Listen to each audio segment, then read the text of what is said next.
I refrain when nipa home. I dear back on a misrene say, Miren fi papa, why am I a one? I say me boom compo, kosha mechi, baby, I'm a friend, baby, I'm a D. Or therefore, why now better me on your way? I said, Miss Susu, Sissy, stand back and take a and about Sankofa TV so. Jumedi no eye wow and they say, One say a drew fiada you may say, non so bonny a sinko now was studio ha, nay and yama pankwan, nay a de bremo, near den yama pa air bremono, nay a bora a busianim, a fienimu, a brabonimu, near share or how one kitten kitia, air cosonia, air tete, near a share crasso ya kumaswa, ya dear one enye, now ye bisaw se, whopa wow, and the same. Abusuya nanso yehia se dem di kankae no me ami bedi dwumedi ho chia me medin e de nana ekuya cancer na enne ye behwe breast cancer ho asem kokroma etonufo mu na yaka ho asem ama wa wonte ho asem da wa eye wo se eye sunsun mu yare enti se ye obi a wo hwe no ani ani bi no yaka kire se mesrewo enye sa na tie netimi tu obia enti wo e wo se wo show ho yi enne doctor beka yensa wa ha na said the doctor ho ayefe no me hu no kra me no aye be ne den doctor ho ayefe too much ma ye twa ye homra sesi a na me na di nkyere mo na ye fa program no enhyehyɛ so ye ba sesi a.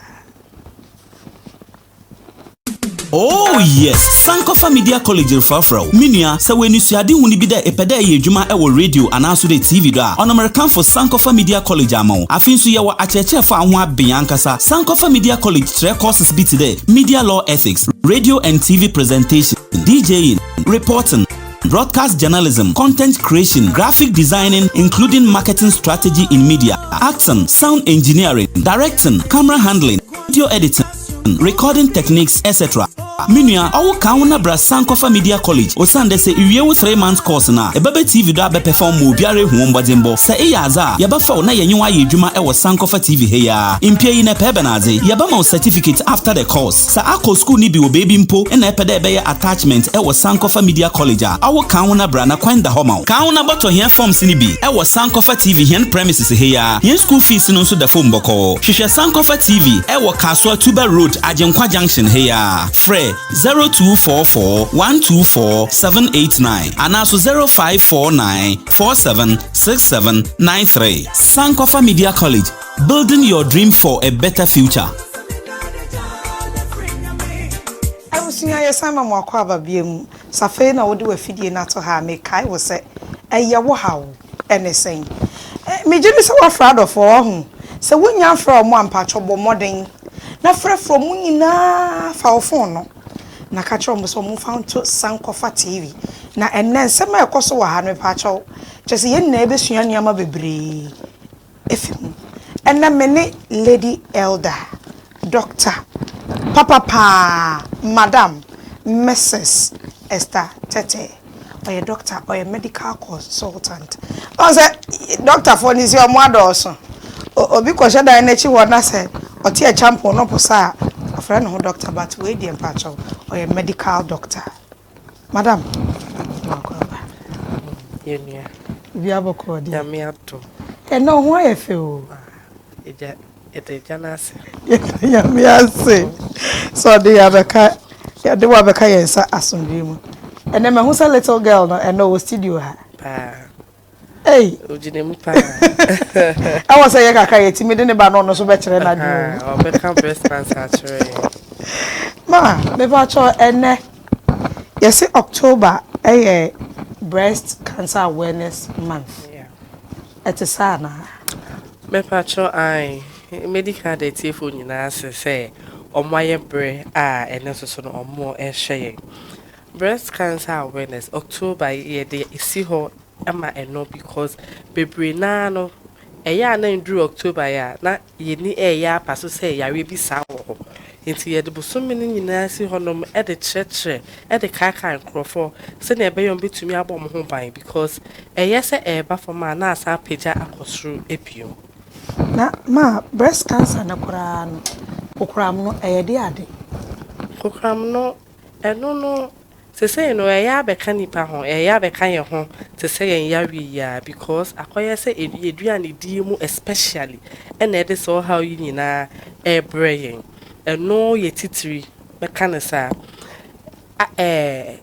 cells na ewe mu no abnormal I don't think abnormal meaning say ho abetochema e ba ne sa e produce excessively say produce too much that is excessively na no na ama akoya say abo aye bebre e wo faako and then it is replicating into the my blood no e start say e clot into me inflow yi na aye wo nufo no into the shase mouth science kakra enso no wa ma weni anko ho a na afi no bedura na say ye ba obekọ hospital no na enye dru cancer stage no dada but it started fit baako na akomienu into no oyi weni to nchen a akofa so ha na aba nti na chese nufo no eye bibi ansa na kakra ansa na ababeye saade na na yes o bebia no ehun behia say obetumi ehun se ne woni pedua esete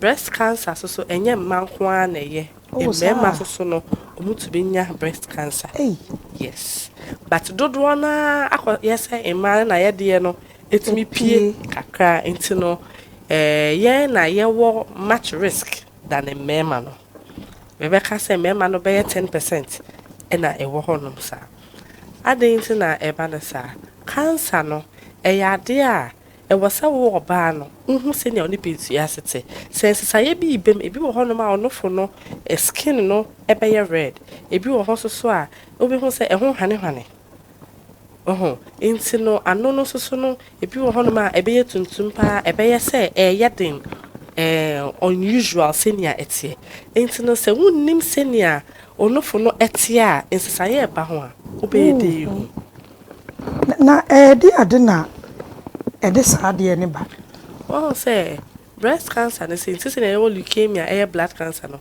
baby abnormality no ebe kwa gu no anase ebe kwa kosi no ho na ede yare ni di ne ba na ema so say no we are prone to so many hormones ejuma we mu sa abnormality no ba say ebia bibi ankoyie ewo ni pedua ni mu na touch maso so because the pedua na de nyama be na ekoso mu enti no eba na sa na say enkoyie for some time na say we start say ofili ebi kwa kwampa ono for na be ya but unnecessary headaches na nyama ewo se wo check abnormal menstrual cycle ewo se wo check because hormones ni bi wo honom a ekoso too much a ewo ne ye eba from too much a ewo ne ye enti ni nyina emu no se wo yi weni efiri so na osi o me de saa na eti na na nsen ya na eti saa enti no ebia na ebesesa na akofa so ha ona aba no for no oba hospital a ye betro senior yesi examine no fa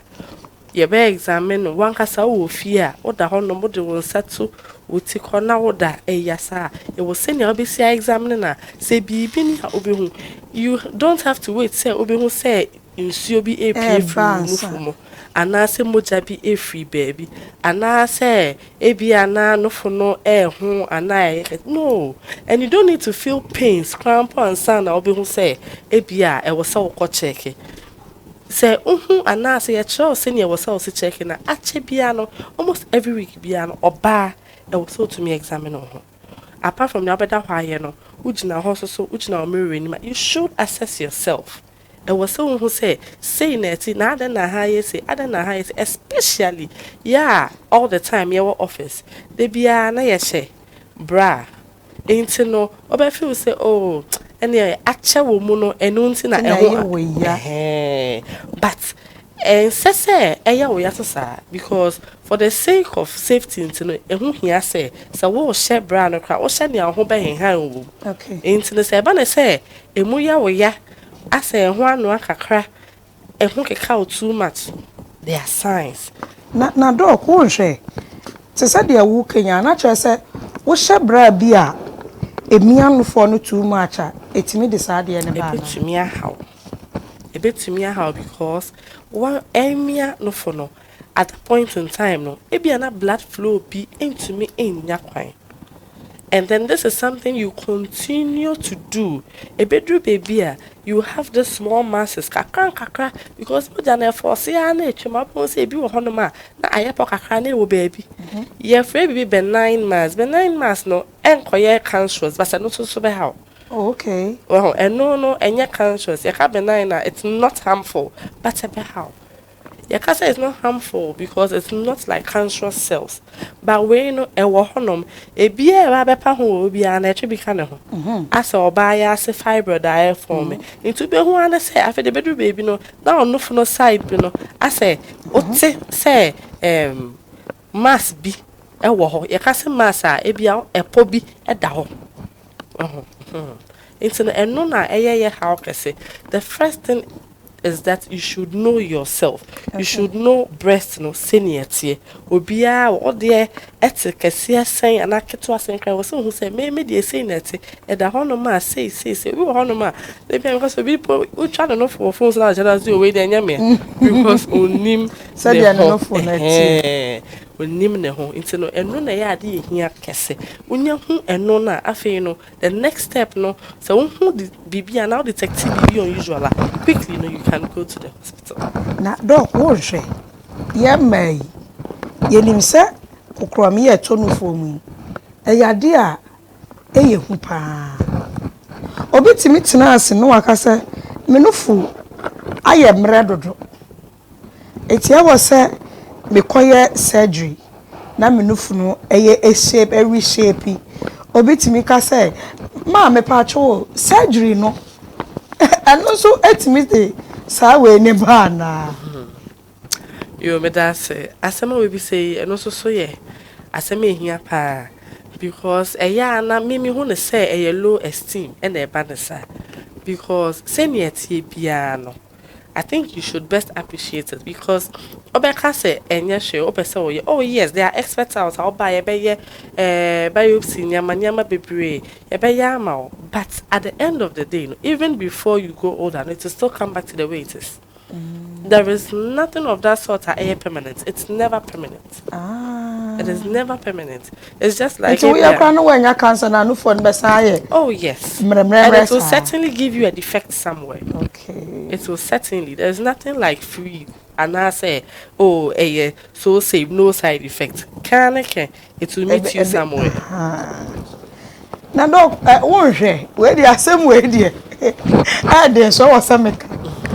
Or say, Sabi, any animal may be or what? Osia Kojua, Nanufue, Wemia. Osia Kwakua, Nanufue, Wemia. But you're not so betting me, I course her a day cancer bebre yana. I say, me, dear, send your kind of air then crack. Well, say, Obia, Nesenia, or say, a pet Nenyama, but. The highlight, and I said the word you should look at is safety. Is it safe for you? Ebinem senior make me quite talk about baby. Now make a chum say, Ebi or honoma as a whole potomole. And because I was say it to me be a comfortable, but say, oh, my handle obino. Any parents of feel sending papi man, but a bear hadrin because of your honoma or bear yam by ebia. Even after no, the panel or honor, but as a altar paint be our chest area. Bibia was sending a tea and the elastic limits, your lubles, your cells, Bibia or Bibieda. Ain't no too much of everything, no. It's also something else. And I feel so with sacking, no. Ebia and any panel on breastfeeding on your share. So if you have to play with your woman and you want to do something crampwa, you should also think of her safety because okosake and tomorrow like that, another day like that, na ekotwas na fensio epigina no phone man to say why never happen because we've had cases for hospital Obanas bearman na yes sir I feel no so buy no so no bearman say menya hwe yes so obano and I also was so doing say oh I do we say net here papa or the my uncle ni say in e be ya enko for how bia embrace yes heard you ebusian pa chawote or WhatsApp message and or text message ebe braye on 0246 037680 so 0246 037680. So me pacho number we a text message and a WhatsApp. Share no one free yesrew. Emre so say also be friend na wachire wadwene a ye the number obetimi afra wo so no ebetu dwama wa friend na wachire wadwene. Doc, me pacho symptoms no what can be? But senka wo sin asisu bie mama me a nke be me de. Okay, symptoms ni be se unhu moja ewo no funimo. Enye se abane pe a edemo. Ensusu no se umia no fo no a ebi wo kran po a umia so be ho ane se mojensuo aba bete ano yes. Afa ensusu no obi wo ho no ma obi hu se no fo no skin no asesa uye ni patuntum uye ni pakoko obviously unim se ne ono fo ti a esesa obi hu ebi wo ho no ma there is reddishness like color no to say red to say senia ekutuo eho ete no na apa na wonu fu ne be yes. Oh, and when it gets to those stages now, then you should know, say, it's turning serious. Into no, the best you can do for yourself is a lamp, no, and I think so. Say, now, obviously, I no, obi say. Sometimes, no, mia, no, for no, and I say, bra, no, kawasha, and you say, bibi a tree, and I say, bibi, yes, you feel it sometimes, but we always say, na day, and I bibi na pese kame, na ordinance, brush, and then that's all. So those are the things you should look out for. I think so no for no nepo no ebi wo hono ma eyetumpa than it's supposed to be. Ebi so no yet to say I don't know kom. Yes. We say inverted nipple. Internet to say esa akom style. Yes. All of those things no there are signs that will alert you say I'm not fine or things are not going well with the breast. Oh yeah, na say you trust scan, mammogram, say that's a BBI okay, you know you are fine. Even with that, you are given some period of time. But some back about review. Yes, if you are seeing all of those signs, certainly something somewhere it's popping up. Doc, you know say breast cancer so yare. And you know nya as a fibroid. Nye di kan was so ye na was so ko doctor no there be o na ne ahaban ye de fa ho a ne ye bompa ye guso a ne nyina na ye sunsumu yare metumi akensin pem say enye nyina na ye sunsumu yare. Of course ye wo wi ase a eye honam ene honhom which I believe in as Christo ni bia obi enim say honhom sem so wo ho no. But a better say, so would you dear cratch or say a honhom medically no near what's a way no? Yeah. Because Bible class say or show one ho. Obviously, say when to me I'm running so I to me she's you going to know what the other say make sure say walk hospital, you are fine. And I say saying it and no crab wow say oh bompire crown who near but say I have and I say, oh, yes to dim me trim. Or yes to dim me trim. Ye trim emani ye juma. But a gina send a position who the bedroom. And yes, I'll be trim sa na feed a baby be all. Nan chimuno. Chimuna ye. Doc, now breast cancer no eba. What are the risks involved? Risk, not dear. It is either the breast is being chopped off, or if you are not lucky, it spreads from the breast to other areas of the body. Oh, really? Yes. Inti didi ko honam ni munya no fo no pe. Oh. Eno nti na se no fo ba ko na enya. Na se wan so mum tema e be ko be fro. Enti no obe hu obi ni no foto no nyina is being chopped off. Wow. It started from one, but the person overlooked it. And maybe we need proper care. And alcohol. And I think so no. So long as it's cancerous cells in the blood, a bit to me could be a more genimu, uyefuno or ha, a bit to me spread. That is cancer cells for you. Abnormal cells are producing. So no, a baby, I wanna not a quite who be man. I say, oh, they are very dangerous cells. That is it. Cancer, it doesn't matter where it is. If it's in the breast, you make sure you solve it in time and then it's over. I don't think I say, not say, manager, say, you pay a citra, utra. That's an American, not saying splitting call a chidi paya. We and I say, no, it's off the blood. Wow. But say, one, you're careful. Not say, what the manage to save you. I think I'll say, herbal, na yanya proper investigation say e be eduro na onom no kra eye ejuma na enye ejuma we want na spread into nipa ba ko or leukemia or breast cancer or then they ni nyina bi because what na say am spread it to all the parts. Yeah. And then you better to lower the risk. Risk in it, yeah. Let me chip in this first. Obi biara, oh yeah, the menses in term before age 12 is at a high risk of cancer. Oh, okay. Obi biara also when you're 50 plus, 55. I will go so the menses and the menses no ain't try is also at a risk. Obi also after 30 answer now you are also at a risk. Obi weight obese as in you don't check your body mass index. Now you are too overweight. A bit how. Somebody who takes in lots of alcohol.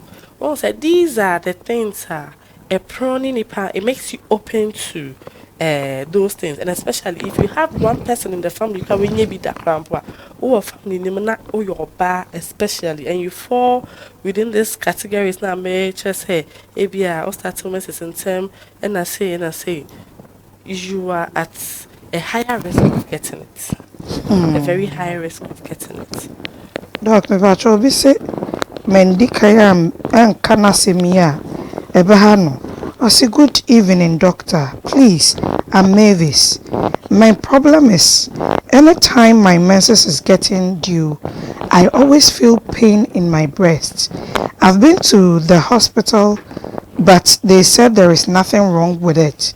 But till date, I still feel that pain. Please, what is the cause? Okay, so with such a person, no, what you need to do is to oftenly take a pelvic scan. Get the reason why you have, because the people who are doing the menses no on your cramps on the abdomen, also on the breast, and having it at your breast no and they are very difficult no, because when you're careful then there's going to be an abnormality is going to affect any of the blood cells. That is one main factor. So such a person, you do consistent checking of the breast as in the examination, and then you go ahead to do scan at least every 6 months to make sure there is no fibrosis or any other abnormality down there leading to that. And naturally say, yes, won't now be but say, Wuyana won't feel okay. Go to the hospital and check. Yeah. What would hear me? Jiddy say, would hear me ye pa. Doctor cancer, Miss Row, so went any year and yana wallow. Voila. Doc, this breast cancer, how does it affect Emma? Affecting ye because say yeah you to me go through menstrual cycle. Menstrual cycle no hormones no it starts right from the head before it gets down there. It's advisable say almost every time no you should make sure say what you are eating is right. What you are eating is right. And yes, Anna, if what you are eating is faulty, as in eating like you are supposed to, especially vegetables, then that is why you are not having good blood flow in you. So that is it. And here was see a didi. Yeah. Yeah, near didi. Ebusia. Doctor say ya na yen didi. What's what wunni di? What's what won shashi? Senufwe se eye kesiye, se eye ketwa, se bekosan. What dear what wire ne say? What did we are? What da? Doc se mesrew. What the one sabak betu wetikosa? No what dan ya? Now what the one sa other one no? Every a check say no phone be ye okay na. The patro na mene Lady Elder, Doctor Papa Esther Tete, or no nane, menene chuchunkumono. Na kai se Sankofa Media College, and a dane da or muboye chidom, Omo ni ho aye ni ho. Omo na ene omo ama me so mete studio ha. Na omo se dia me bie manu na se dia ni ama kwa na kire se ekoyie pa. Ye gina kasa yi so na ye twa ye ho aba sima. Oh yes, Sankofa Media College Fafro. Minia, sa we nisuade huni bi da epeda ye adwuma e wo radio anaso de TV do a. On American for Sankofa Media College amon. Afinso ye wo acheche fa ho abeyankasa. Sankofa Media College 3 courses be today. Media Law Ethics, Radio and TV Presentation, DJing, Reporting, Broadcast Journalism, Content Creation, Graphic Designing, including Marketing Strategy in Media, Acting, Sound Engineering, Directing, Camera Handling, Video Editing, Recording Techniques, etc. Minia, awu kauna bra Sankofa Media College. Osande se iwie wo 3 months course na. Ebebe TV do abe perform mo biare hu mbodimbo. Se eyaza, yeba fa na yenyewa ye adwuma e wo Sankofa TV he ya. Impie yi na pebe na aze. Yeba ma certificate after the course. Sa akọ school ni bi wo baby mpo e na epede ebe ye attachment e wo Sankofa Media College a. Awu kauna bra na kwenda homa. Kauna boto here forms ni bi e wo Sankofa TV here premises he ya. Yen school fees no so da fo mboko. Hwehwe Sankofa TV e wo Kaswa Tuba Road, Ajenkwa Junction he ya. 0244-124-789 and also 0549-476793. Sankofa Media College, building your dream for a better future. Serious, I am a makwaba beam. Make I was a safari now do a video not to her. And ya wo how and they say. And the topic I hear discuss breast cancer. We are creating the awareness. Now also a wo fie no. When who say breast cancer could come ya na to no form no. Very very dangerous. And a minute doctor started and a treating common. Ma, ebra ye try your hono. Na wo ka effects. Ni bi actually. Mr. When we it to us my. Okay, you may take for na kwaba. Effects no ebine say the thing that make a risk, no, those are the major things, and that's how it affects us. It affects us especially with our eating. One, alcohol, as a mamma can, and two, diet. Diet, no, ocean year, and no, na it to me, weight, no, manageable, and I say under control. Most of the food you're supposed to be eating are vegetables, but Ghana, honey, you're doing carbohydrates, starch. Fufuwe. Nenka tinkwai. Mema mi bia minim na ndie de bia ankomode a ndi ade anche. Na say all the time fufu ekom. But my problem is if you are eating starch no, ne awudi di no accompaniment no eno na the main food emaye. Se nkwan a ne awudi ye nkwan no. And it's unfortunate say we tend to balance it up also with spices. Baby. Yes. Into the nutrients now was seeing from your normal veggies now yet to me nutrients no. So there are people who claim we eat right, but we are still not getting results. Why? Results in say be what they control be say median ni so no. Niama any apomudin was so nya woni peduani mu. Unya Insisu sa. Obana will count me did he pass but it is a no, because apart from everything we don't and before we bring exercise it's no no me say exercise no say ye be ya this ye nyina ye e wo fie anas ye nyina ye e wo adwuma e na me ye bi. Apart from that no they are hard on the way. Yeah, they actually wako sa, and it's about 80% Ghanaians. You know, what do you say? Who did you know? In the morning, you taking something light. Around afternoon, no, with the baby, and then in the evening, when you be a lighter, into the pediana, that stress be bringing in society. But you be kwaba 8 near the benkumienu.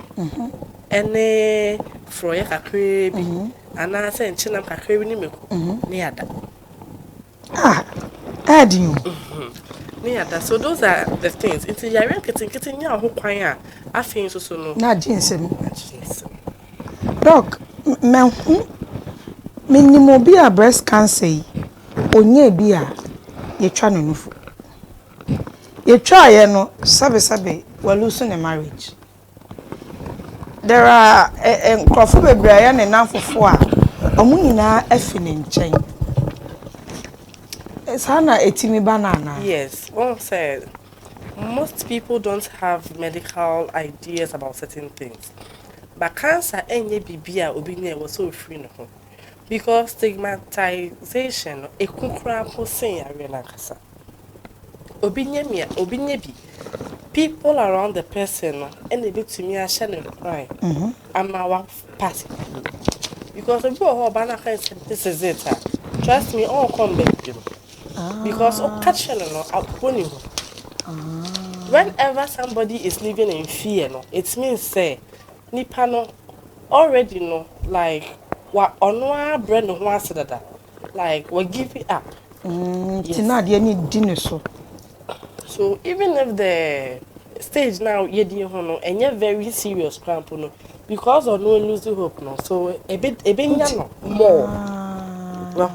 So with such a person no I wouldn't know why an marriage are breaking up. But yes, Anna, ne self-esteem, a form on to be pim. And all those accounts and it be a new being grandpa. So it's not a channel. So live in fear. Ebusia me pa cho wo so frey. Me gidi pass wo how bi sa. Wadamfo bi wo sa how no. Ana wo nua bi. Wo ma me bi. Enti doctor wa ha. Me pa cho be frey 055 1148505 055 1148505 so Mr. Ufre yenya bo modern say wo TV no be lo wano na watie yen na wagina yi amaye na say say wo TV no wo so na wo frɛ na wo kasa na say wo tie hu wo TV no as watie ya in fact ya na ha drink kakra ti esrɛ mo ya na mo aye ne sa amaye da mo ase doc me ba cho cancer atonofo ni ene utu yefo enya mai ye bede ni aboye ho ban a ye nya Prevention not there. We need to do lots of exercise. We need to take in lots of water. And then we need to check eduane a ekwimu. Ghana ye kase balanced diet yentiase. Balanced diet is meal la udia, starch as in carbohydrates kakra, protein kakra, vitamins more. And no sana e mama ho de ni gina so. Because we bring so empty fruits. Into no eduane balanced, and then you do exercise a bit, you do less intake of alcohol. But once a week cramp, maybe one bottle be it's okay, so won't to me jaya. But most of the time no alcohol no come into no answer eduane cramp will come no. No one made that. Odika kwe bi pe and then it's gone. Eba the sana hani peduano hamoja no so no. Into the moja no cells na enemu no. Edru baby na say afi no cloth ni efi ni nyamanyama bi esi no kwan na aginsem. Oh. Enu bebre ene haye no if we can do away from the normal intake which obia on limit but ebinim kakra no eya na mama na do dodo. So you do less of that and then you do exercise and then you make sure you're eating right and on time. And then after no, you get yourself checked. Bema or bow. You should know how to do the examination in your own house. Send your beya. Say bibinia. One open who alert the first answer now what you drew hospital cramp. Hey. Oh, yeah, that's a walk. You can tell the person. Say me and say me who say or no so no who say your wow. But say we who now but nothing now so we will honor and you'll be answer. Ebia na nkofo bebre nti no nya time no fem bisa onya maybe na afi no ka wa hye e wo ho na se bibi so na afi no akoye wes e de amaye. So those are the main things: exercising and then resting and then eating right and then taking lots of water. They are the major things when we do it will help us all. It will help us. Yeah. Hello, good evening. Doc, breast cancer, can it be cured? Oh yes. Early detection, it saves so many people. It saves so many people. I keep insisting, say, you should know yourself. You should do the examination well. When you do those things now, to me detect TB in temper, and then you cut it short and could do cancer stage. You know, it is only when it has a stage that it drew then we term it to be cancerous. Oh, this na make us say you say. Nti ehya ase nkakra. Kakra. Nti saa time na ehya ase no de o de kwa to send ya make us moja no efiri ne no fom enne make us ya ma me wenya 60 oto ne ho ye ejai no fo ne mu nye ne ye biom ne ho je yes nti no se etumi hu ano ebi kra mpo no fo no hu kra but se dru baby na enye serious ana ya so ano ye woni ama obeya na afi na reduce side effects na efiri yeah nti nye nyina na yetwa baby na so so say be trying no kokra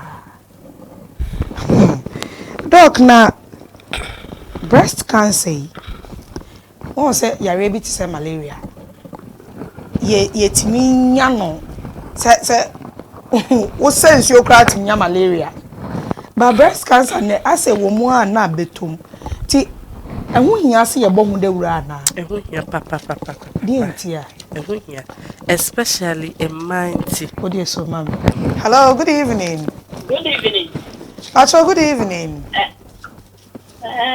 What day? One company. But try, would you never be afraid if A friend is Mammy, yet you. Because I don't look at from 35 going or the more than slow man, but to my cancer.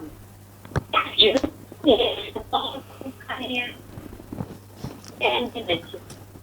Mammy, Pacho, sign Cabiam na or line break here until one kai. Silly. From 35 going or the more than who like who have period that mean a cancer or from 50 going. But the middle one in Tilly. Okay. I didn't hear you, so I beg you. I beg you. Me Pacho, you get us. Say a honor baby, I make higher one thing, say.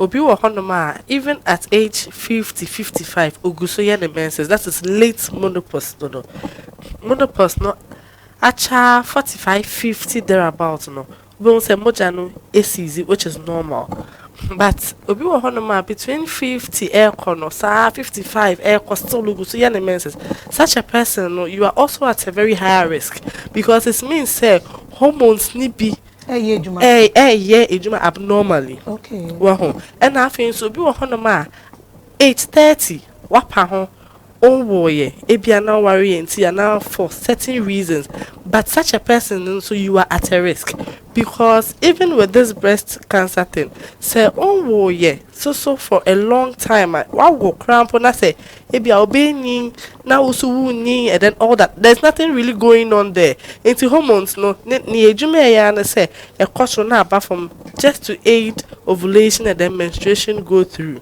But at the end of the day, you know, she cause what I want to say. Now start to say boom. That is when some of them tends to go abnormal. Not a banisa. And I feel so yeah, the menstrual cycle no abnormalities woman around those ages no also you are at a risk. So such person no, you should visit a doctor consistently to make sure say things like that do not happen. Yeah. Yeah, me afraid me jidi say doctor achechro mu yi o de want bibi ase eche obetimi asa afraid ma me pacho na ye bisa se die nti na was breast cancer no e create awareness I was say you create senior na obisa ye no because obi wa oni this senior bra asema me kan ye heat and too much tightness now kan obi wa anyway into no even from that aspect because it is ebia no nim say ebia na ohyena echa ebetimi esibibi wo baby yes and I think to be on my year kan oni po say ebia starting the menses or that risk and now obi enya bi da we busu anymore that risk into no say bibi ni a oh into me into no say man science nkete ya sha simple a on fa na adwen ma but say ye kan to obi asum no obi ehu say etumi ye oba etumi ye bema say ye o anase say ye wa na che say o say wo show enya sai betumi akofo how april well into say yambo de ra na say obi so enim na ye kana hye wo baby but what yes anything na October yeah. Hello, good evening. Good evening. Mommy, would you never be afraid? Patrol me did the man in this year, Mama patriot you. When I'm doing station, so when I'm back in my home, may Obama open. I can be banning watching over 13 years, more 33 years.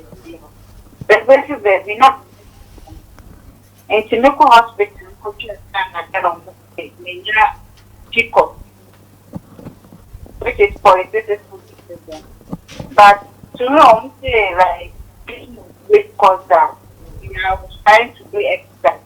One of them is not a also sometimes I'm back. Because in this season, yeah, I make me area for my life. Ever met it, no group on an almost first my extra.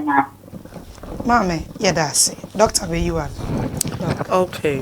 PCOS, senior can or friendly PCOS. And also so your defects are as a result of abnormal menstrual cycle. No? I don't know near Ohuye, but if the person is a Ghanaian, apart from scan, no, there are other things are obey. A church say, oh, okay, Nipano ewo on the safer side, and I say, on the safer side. A biane ni okaya send a back ewo 13 years. Only say watching you.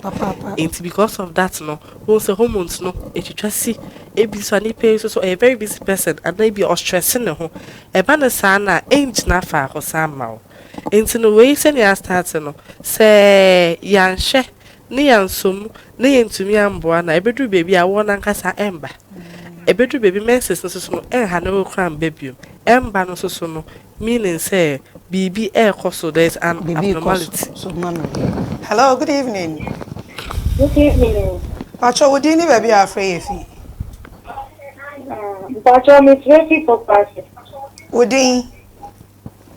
Patrol me 3 people person. Pacho, low out TV in my what in that year, yes, sir. Pacho, yet you. Me patrol, and then 3 days in a that's sorry, and I said, no for no more than if more ever.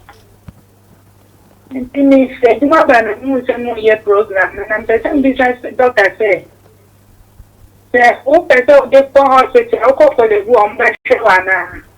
Me pacho you, me that's it. Doc, yeah, that's it, Doc. Me patrol oko baby ye be show. Pokwa simple the obe me pa into no obetimi abo afa ye ho no. Oko baby ye be Me show. pacho ho no kind. Ye wo Oduman Wache Junction Hardest Maternity Home and Clinic.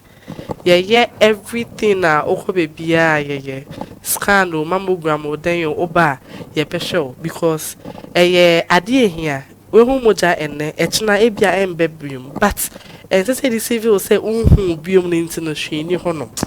Pacho de me. Hello, good evening. yeah, my program, no money I jump. Yeah, that's it. Yeah, family ram the cantonment to. Me pacho yet you. Because the police are saying, oh, but it said, yeah, doctor, yeah, what you waiting? Only how about the case now? Me did say, oh, my plan, oh, my problem, you see, no man, don't worry. Oh, I read your back and one don't have to and one don't chairman. I want now on the clear on my. Me pacho that's right. Ya misra. Me pacho or your missus. Yes, sir. Or kasa, meka chene so onya ne nsa ne yie wo camera nanim. Na hu ne ring no cry so pa Mr. Why? Doc. Aye kese. When you want record the baba mo atira ma no. Aye kese. But so na ma me ba ko no na smo bisaye no. Na wo yi na no. Yes, and I make us say obetimi akobibia ye be hwe no amasama no ho ye so ye wo ho no ma senya me che no Oduman Wache Junction no duru ho na so pe Hardest clinic na ye wo masala chine nchen na ye wo ho no ma obo signboard nkra bebri wo ho no ehu hia senya na make no we hu nenne obi wo ho no ma hu nsuo nenne o hu biom. Hello, good evening. Good evening. Hello. Hello. Sign for you. Yes. Enti no say udi etire na sa wo behwe na problem bi eni ho na say bia bibi kakra bi ntine ma ne ba saa say eduro bia na wanom wesia no eno no sa no na ma na wo so adwuma da ho but obi wo ho obehu nsuo obehu moja. Hello, good evening. Good evening. Me pacho wo din ni baby afefi. Mpacho me de abrane kasasi a Igbe town. Pacho ye tie o. Pacho Igbe town. Ye tie o ye te won kapa. Pacho me ya Manchester. Me ya Manchester 3 days member. 3 days member. Okay. Eno ane wo ha no. Pacho ane. Me da se. Doc wo ha obe yi wa no. Doc. Onya menses are 3 days pena eba. Depending on emra wo shase se na esi bai. All the back hospital cry the first question they say for the time I was shase na how many days and na wo ye no. Enti no say it's a sayebe pe na ye hu kwanso aye de wo fa. Say it is also for the shase a na ye hu ni afei e wo say ye hwe na ye hu say eye bibia eye okay and na say problem bi wo baby. That's it. Hello, good evening. Hello, good evening. Pacho wo din ni baby afefi. Pastor Femi Agnes, no kasesi ashoma. Mama pacho ye tie o. Pacho ye tie o. Hello. Mega show. Mhm. Me so me kasesi bisa doctor say. Me look for no. Ayede ye tie o. Mega show eya na eya me ya. But me den dey shopi en free momba. Okay. Na baby am so ho ye. Ba ya na embe me ya kaka. And I'm pastor me something with the doctor say. Me mense to say me ba 5 days or be but say me ba the baby 3 days and baby na 4 to 5 days no aba keten better. Okay. It was about 3 days now and baby bank keten sa the young say ba na ya embasa. Okay. But so the same with the doctor say so pacho ye how na say na menstrual cycle it. Yo, yeah that's it. Doc, o say the edikan ne nufu no e wo ho a emu ye ne ya. But ono de ne nsuo ma bibia ama ba emu ye ne ya. Na ne menses ne so enka ne na eba 6 days pepe ba sisi e die e twitwa sisi. Enti bibi ti say no untumi engina ni ono akam ne pedo so na odi akase say na say but e betimi aka ne say ne no for na emu ya ne ya no nka ohun se ne ye self check no e wo fi aka eboa no e betimi ama ye hu say oh e bia me hasai no e na pain no wo me hasai no say ni ho ana me hu say pobi da ho me hu say hwi ni ho nom eno no ye one stage into no onhu ye no ebe hu me hia say obeba hospital na ya hwe ye examine na bibia you okay it could be say menstrual disorder no cramp na e man sa pain no no fu mo. Hello. Hello. Yes, into no in her case no she needs to visit the hospital and no ye better say ye be ya say ye share menstrual disorder no na ye share pains no if there's any link we solve it if there's no link we advise us in how she goes about it. Okay. Yeah. Doc, wo kasa no wo ka bibi woman no frɛ na no se ne ba no awo ni mu atwe enti ma no saa we no me pese me bisa say na kyerɛ sɛ oba wo si awo kwan so a ɛwɔ sɛ wo ye ne ntem na wo yi wo nse free ho ana me ba cho me ba. Hello, good evening. Good evening. Ba cho di ni baby a free fi. Okay, mama and the best about people. Me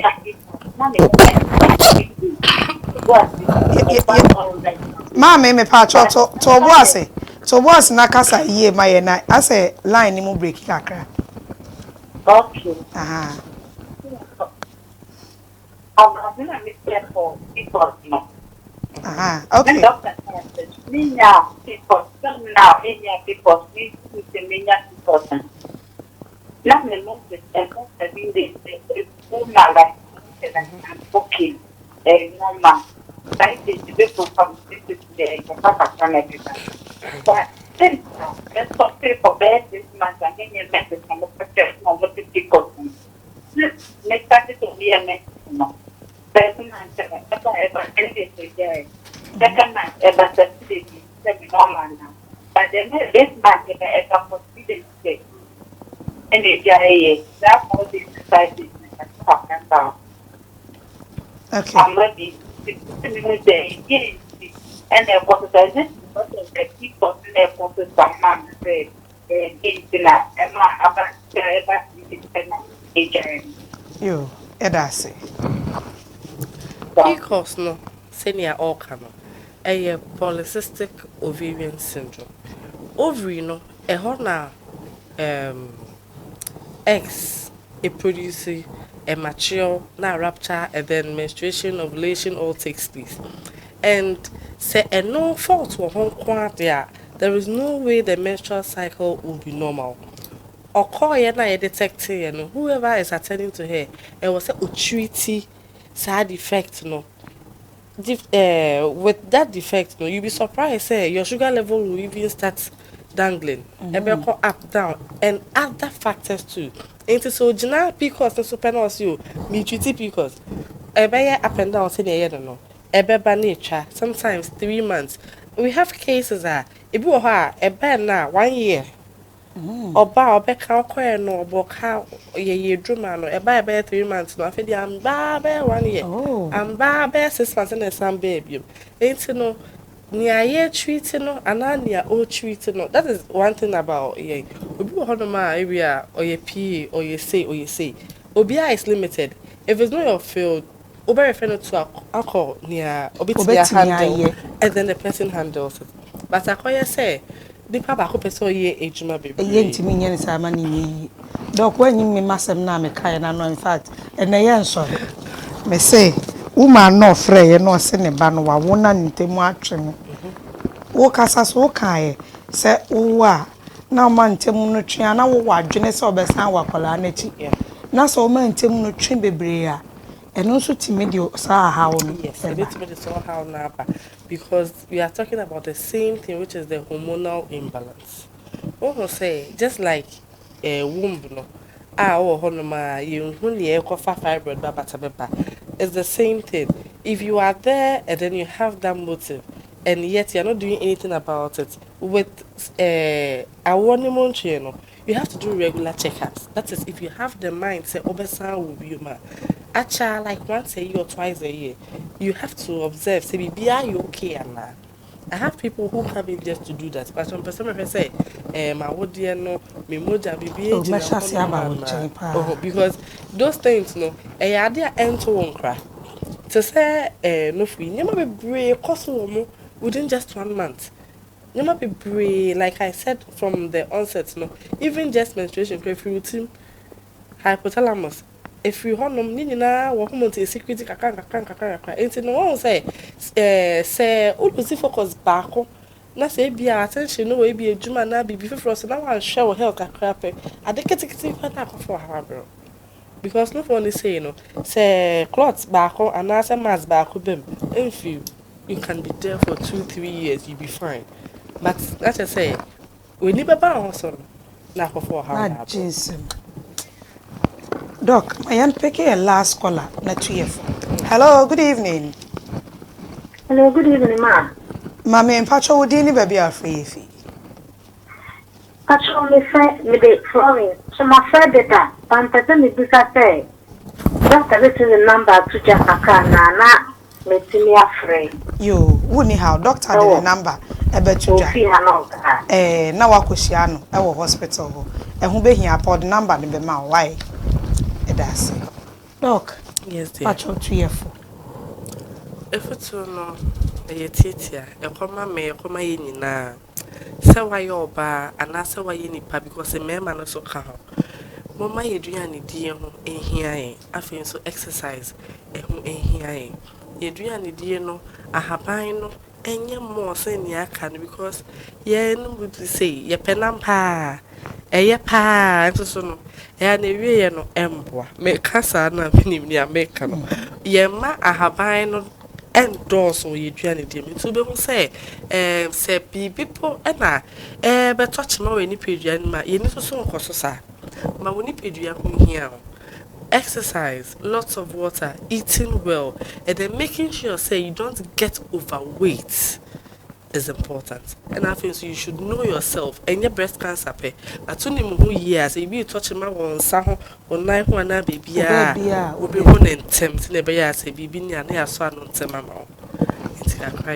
Dr. Patricia, which are quite my number. I had this maternity home and clinic. Oduman Wachi Junction. Obia onim Oduman bia odura woshi Ablekuman. Ubenya Oduman car now there be see Wachi Junction. Signboards need bebree. E was akwa no so saa bedru hono. Afei so no ye ejuma 24/7 anapa ewie numre an ahemache whichever day holiday or day we are there. Na ma no so 0249 418571. MTN and Tigo near 0571 500 379. It's no will be a problem, you know. You can just call. Even anything that was so, but maybe an advice, we will just advise you, and we hope say BBA be better Amobia. Medasi. And ne little girl na the what the number. Grandma wa. Me ho me am sister so yeah. Pacho de chi o mo kakra mai. Okay, me chia obia otie ye anasa ye hwefo ni na afenso no. Me chia irabana nyameche. Caris Michaela ene wa bepiem sankofa ha no. Enti no me de ntia kesema no afenso no Mrs. Tete, Mr. Tete, Michelle Tete ene had the staffs ni na.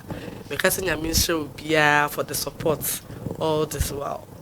Mommy, I mean, sure, baby. See you for a while. Bye. Amen.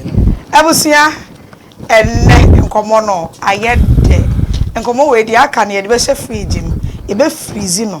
It's answer enter your self could be a freezer near Koyi. Abba, the answer I'll be doing come being. And your mammy, Doctor Esther Tete, and no a trim como, ye can nanny sing me in Shrano, and they ye just Sankofa Media College. A teacher for school for any obia Williwaha, Charles, Jordan, Karen, Miami Bar, and I'm Uncle Yamin Shroud, said Nancy producing. I was your for fee any blessed family school in Kola, a teacher for, and can say Eric. Says Sammy Obia will share a suggestion. Yami Asia movie. Mia ma or will cockatoo BC in the next 2 weeks. Dear Mickey Nancy Onyankopon na enya mukakai for Namokotra, Munchana Munchaye pa.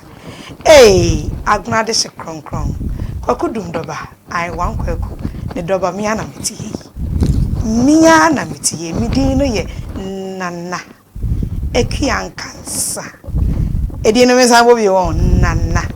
Ekian cancer. Ure if you are waiting your friend Madame Deborah. That's a ne, ye beside Edimusia, Yakram.